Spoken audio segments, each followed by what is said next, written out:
देखिए बड़ा अच्छा IBA पास पेपर का सवाल है। Sidra is staying at hotel in Dubai, that charges DHS 475 per night plus taxes for our room. अच्छा जी, टैक्सेस रूम होंगे। A tax of 20% is applied to the room rate. ठीक है जी। DHS per room per night tourism tax will be extra. Which of the following represents Sidra total charge in DHS for staying Y nights? यार देखो बहुत प्यारा सवाल है। 475 का पहले तो 20% निकाल लो, जो कि आ जाएगा 95। ठीक है, इसी को जब प्लस करेंगे 475 में तो हो जाएगा 570। अब हर नाइट का 15 DHS अलग है, तो 570 भी 15 में प्लस होना चाहिए। 585 पर नाइट, और कितनी नाइट्स हैं? वाई नाइट, तो होना चाहिए 585 वाई। अब ये ऑप्शन में देखो, ए में है 510 Y, option B 570 plus Y plus 15, जो अक्सर लोग कंफ्यूज होकर टिक कर देंगे। सी भी नहीं, असल आंसर होगा डी, क्योंकि करेक्ट आंसर है 585 वाई। तो जाहिर ही नहीं दिया होगा, तो आंसर हो जाएगा नन ऑफ दीज, यानी 585 वाई। वाई सही है। Which of following equation represent a line that is parallel to the line with equation y equal to 7x plus 6? देखो बहुत तगड़ा सवाल है। पैरेलल लाइन तब होती है जब उनके स्लोप आपस में इक्वल हो। अब इसका अगर स्लोप देखो तो देखो, स्लोप निकालने का ट्रिक होती है minus coefficient of x divide by coefficient of y। x का कोफिशिएंट 7 है और ये y इधर आएगा, याद रहे x की जगह चेंज नहीं करते, तो वो -1 हो जाएगा, -y, तो -1। तो जब 7 ये माइनस फार्मूले का डिवाइड करेंगे +7 आ जाएगा। अब आपसे एक तो स्टेटमेंट 1 में पूछ रहे हैं, तो स्टेटमेंट 1 में भी वही देखो, x का क्वेश्चन 7 है, y का -1 7 ही आएगा। यहाँ 2y इधर जाएगा तो -2 हो जाएगा, 14 - 2 ये भी 7 आएगा। इसको क्रॉस मल्टीप्लाई कर दो 7 से ना, पूरी क्वेश्चन को थ्रू आउट, 7x - y = 7, तो यहाँ से भी 7 आ रहा है, तो इसका मतलब तीनों स्टेटमेंट से आ रहा है, 1 से भी, 2 से भी और 3 से भी। तो करेक्ट आंसर हो जाएगा डी, 1 2 एंड 3। देखिए इक्वेशन दी हुई है 24/2x + 1 - 12/2x - 1 = 1। ठीक है, x की किस वैल्यू को सेटिस्फाई करेगी, 3.5, 2.5 या 1.5? तो देखो आसान सी तरकीब है कि हम ऑप्शन पुट करके देख लेंगे। 24, हाँ जी, 2 की जगह x की पहली वैल्यू 3.5 + 1, फिर -12/2x, x की जगह फिर 3.5 -1 = 1 आना चाहिए। अगर 1 आ रहा है तो सही है। तो देखो इसे मल्टीप्लाई किया, 7 हो गया, +1 8, 24/8 3।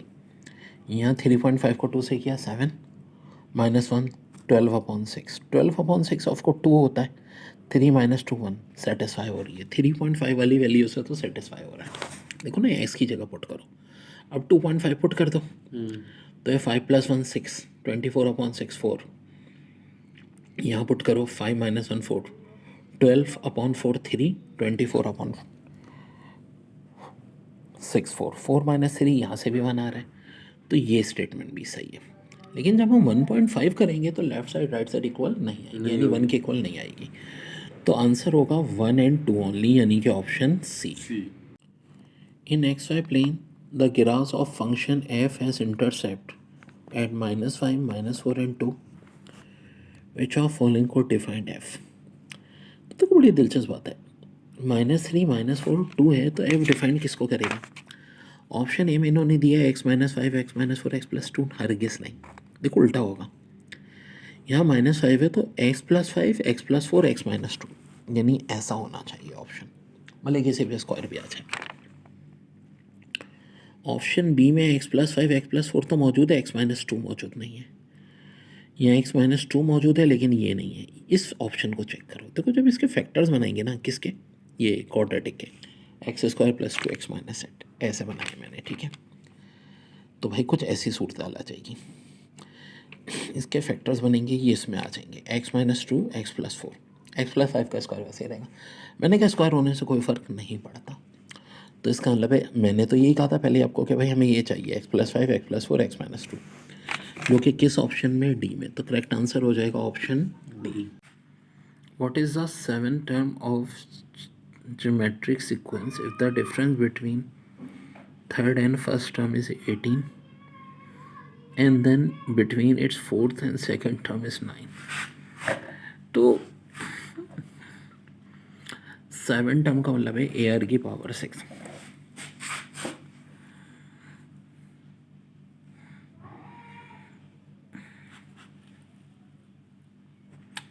Third term minus first term equal to 18 यानी ए आर स्क्वायर हो गया है।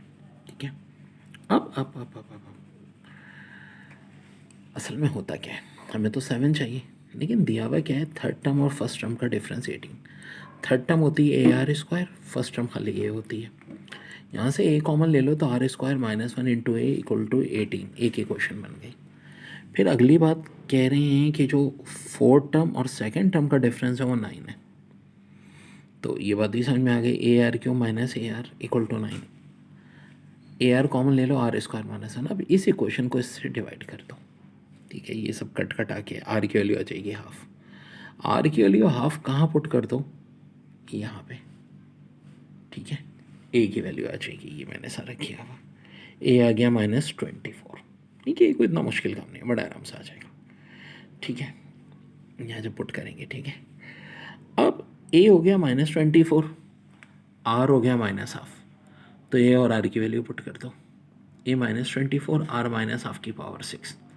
सॉल्व करेंगे -3/4 आएगा, यानी -0.75, यानी कि option C is your answer. Which of following complex number is equivalent to 2 - 3 iota upon 1 + 4 iota.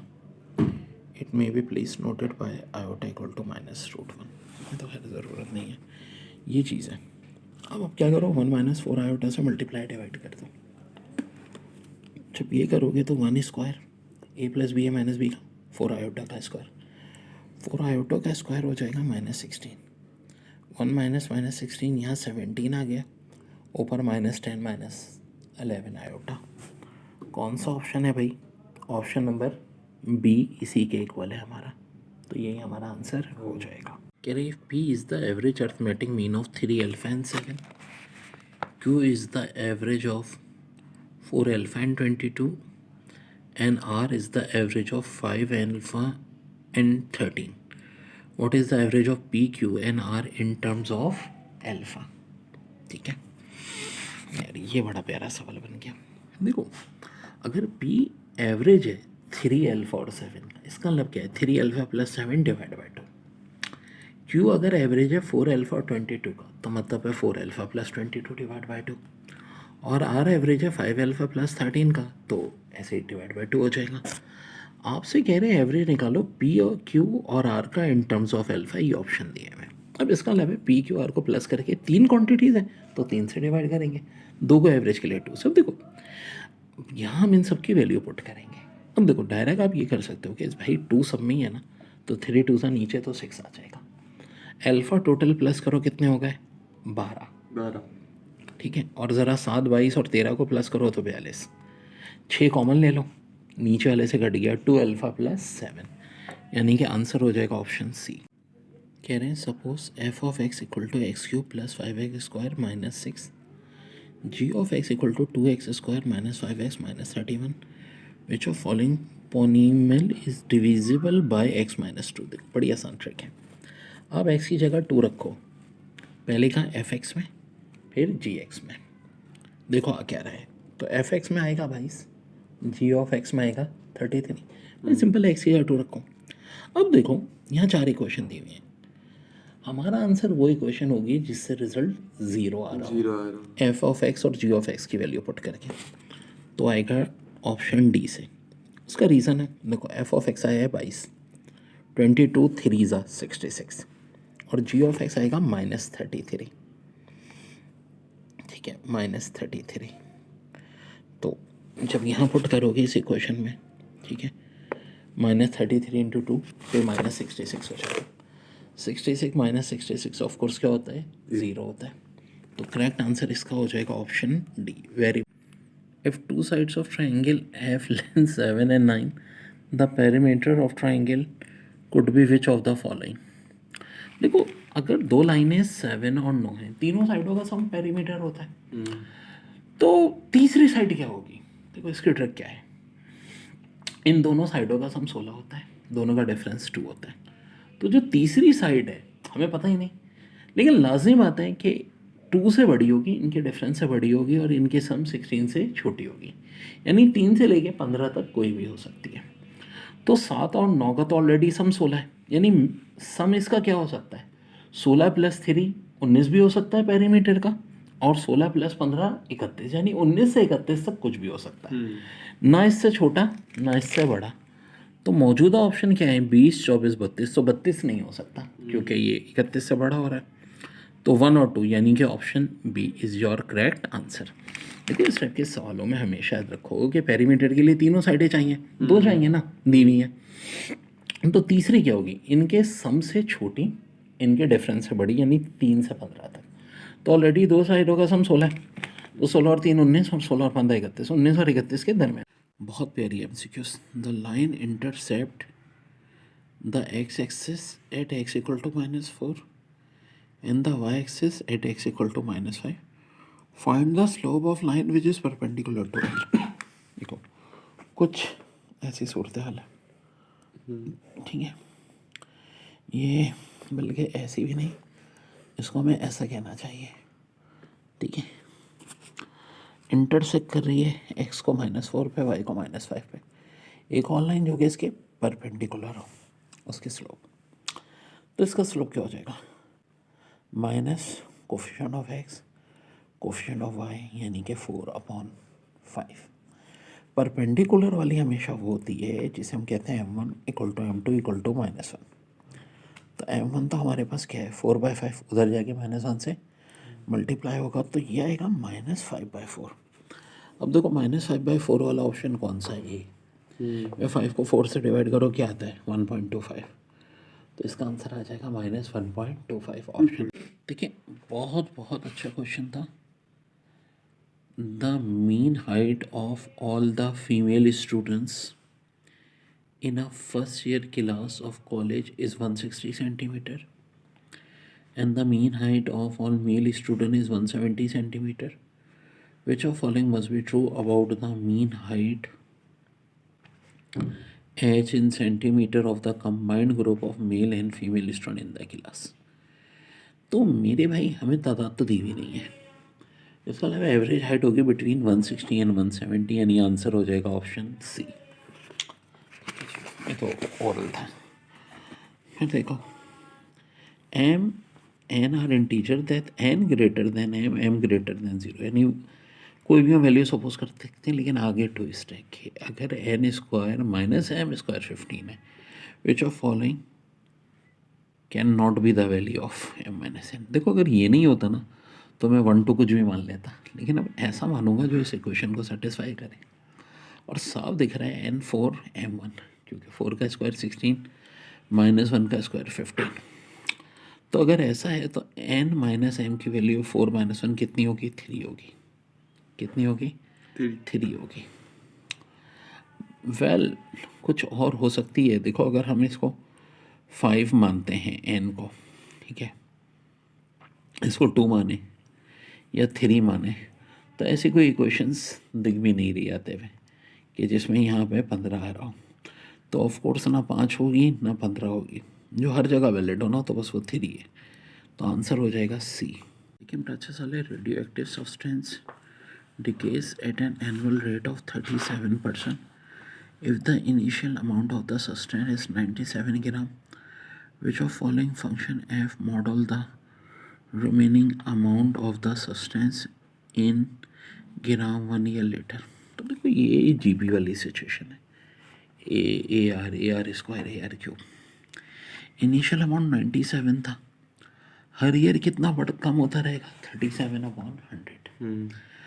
अगर 2 साल हैं तो 2 दफ़ा 37/100 आएगा, 3 बार है तो 3 बार, और टी बार है तो टी बार। 37/100 का मतलब ऑफकोर्स 0.37, तो ये आंसर हो जाएगा, यानी कि बोले तो ऑप्शन नंबर बी, ठीक है। यहाँ देखें, line in xy plane passes through 1, 2 and has a slope of 2/3, which of following point lies on the line. तो देखो इक्वेशन ऑफ स्ट्रेट लाइन के तहत y minus y one equal to m x minus x one होता है। आपका x one one दिया है, Y one two दिया है, स्लोप 2/3 दिया है, यहाँ पुट कर दो, क्रॉस मल्टीप्लाई करके ये क्वेश्चन आएगी। अब सारे ऑप्शंस को सेटिस्फाई करके देखो किससे 0 इक्वल टू 0 आता है। सही। तो 7,6 से आ जाएगा। तो करेक्ट आंसर होगा 7,6 वाला, यानी कि 2 only b. If n is divisible by 4, 5 and 6, which of following is also divisible by these numbers? ये वो होगा जो 4, 5, 6 का एलसीएम होगा। इसका एलसीएम क्या हो जाएगा भाई? 6 5 ज़ा 30 और वो 4 से डिवाइड नहीं होगा, 60। तो करेक्ट आंसर होगा n प्लस 60। ठीक है। और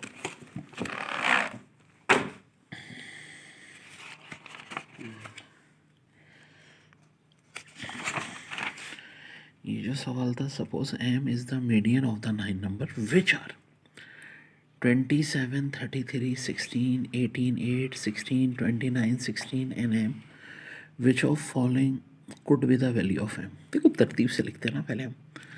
अगर तरतीब से सबसे छोटा नंबर 8, फिर 4, फिर 3 16, फिर m कह रहे मीडियन है तो ऑफकोर्स दरमियान में होगा, फिर 18 27, ठीक है, 29 33, तो इनके दरमियान में कहीं m होना चाहिए। तो m की क्या वैल्यू हो सकती है? 16 17 18, तो तीनों हो सकती है भाई। आंसर हो जाएगा डी। देखिए बड़ा प्यारा सवाल था। एक्सप्रेशन दी है 3x² 3x minus upon 3x minus 1 equal किसके? Equivalent to x upon 3x minus 1 plus a की वैल्यू चाहिए, यानी इसको इसके इक्वल ले लेंगे।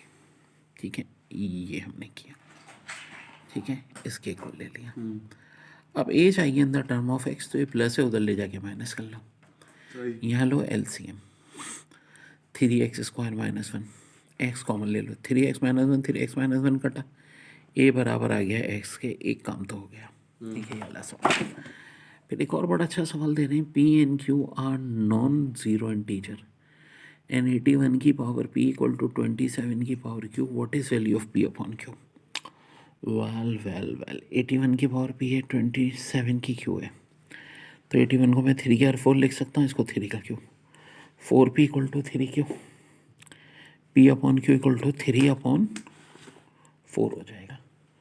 और यही मेरा आंसर है भाई। देखो ना, बेसिस सेम है, तो पावर इक्वल हो गई 4p 3q के, p अपॉन q 3। ये जिस तरह कह रहे हैं, if x y be solution of the system x² minus y² equal to 3x, y equal to minus 2x, then x y equal to, तो यार एक्स वाई की वैल्यू पुट करके देखो जो सेटिस्फाई हो रही है, 0,0 होगी और -1,2 भी होगी, तो यानी 1 इंटू सी।